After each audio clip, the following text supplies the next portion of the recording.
Hello everybody. Now, I'm going to be a little bit of a critic. I will criticize an instructor, but as I say, I'm loath to criticize other people's work. But if you're not teaching the correct way of doing something, I think somebody should step in and voice their opinion. You see, majority of people have never seen how to the correct scroll could be. I had this when I was very young. We worked in a workshop and had only one style, which was a good style. So, but if I was in a workshop where it was mediocre, I would never have progressed. And so when you do see other work, you should work from the best.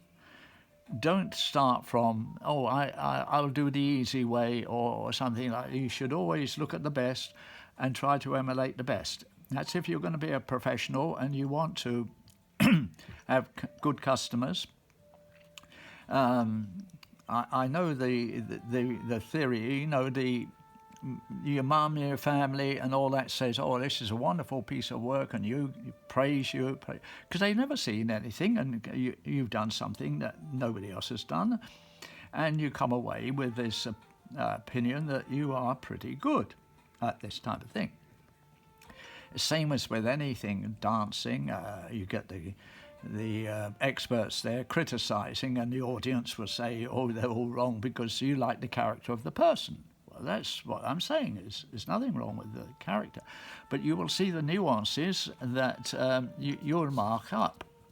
You wouldn't want an architect that was not even third rate to build your house or anything like that. So you try to get the best out of it. And so now this is a problem. I looked at Rex Pedersen's work, and he's there. When he does his scrolls, he does a very tight little scroll like this. So it means to say you've got to fill all this somehow. So you stretch this out. But what he's doing, instead of making a little round here, it goes out straight here, right?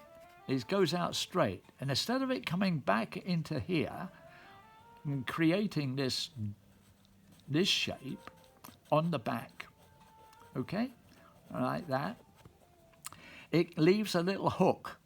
And all the way around here, it leaves these little hooks. Now, when I was apprentice, if I'd done that there, I would be corrected. And in the very old days, the governor would make you stand in the corner and learn your lesson, and then you come back and you've got to do this correct. So you didn't do that. So your customer wouldn't want that on his work, not on the best guns or things we used to do. So I will show you here, because you can do this. Excuse me, coughing.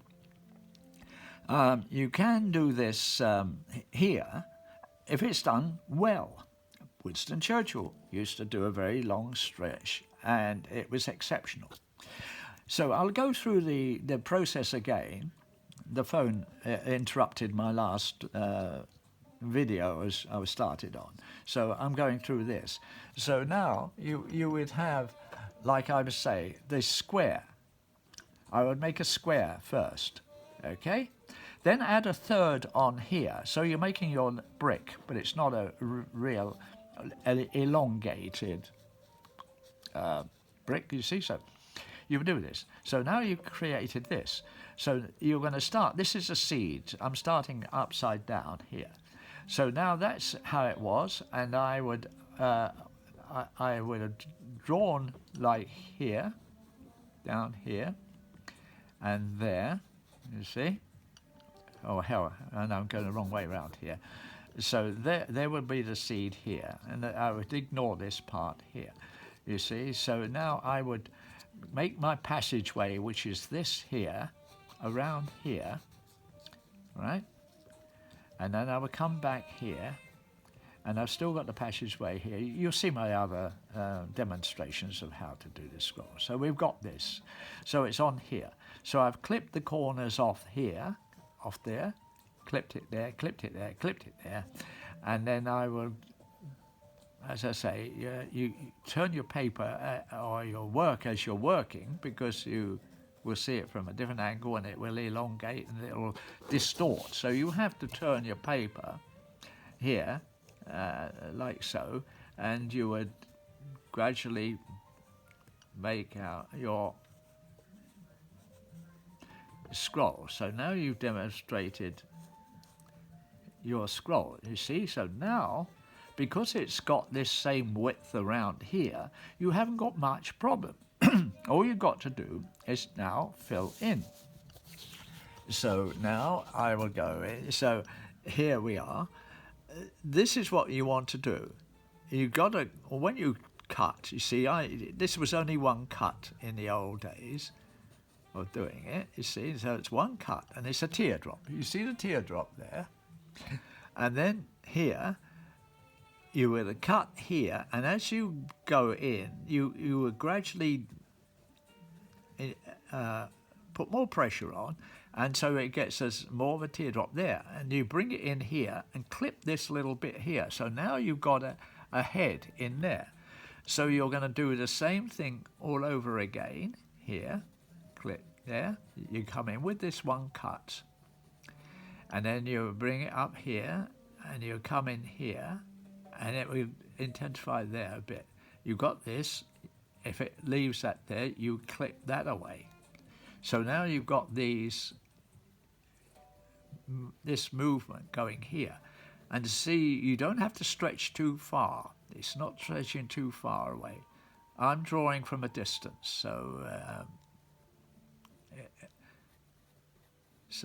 and it's not like me demonstrating with a graver. I'm too old now. I'm 91 years old, and I can't get the gravers in and do this. See, so if you leave that like that, see that little hook there? You don't want that. So this is why this clips away onto that. So it's already got this movement here. So when you cut there, if you intensify that a little bit there, if you just cut out there, you're doing the Rex. Leave the little hook. You've got to put that off, and then there.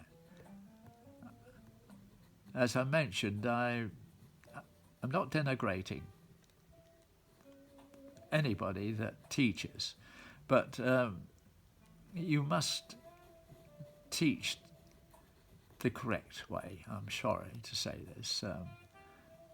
See, so we're going around here.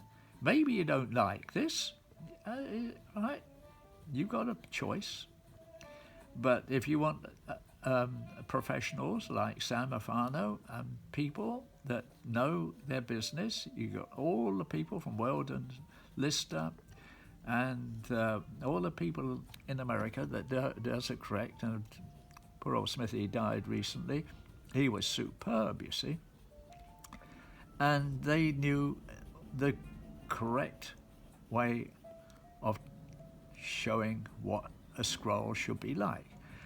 I've mentioned quite a few times, you put your own personality into your work. Rex has done it with his, but I'm afraid it didn't work with me. And so now you're doing that. So you've created a scroll. So that's what your English scroll looks like. You see, it becomes simpler because you don't have this stretch, the stretch here to do, this long thing here, and you don't know what to do with that. So you've already got that, and then you will put your shading in. Now, I did the other demonstration there to show Winston Churchill style, the way he clips right out, and I clip in here.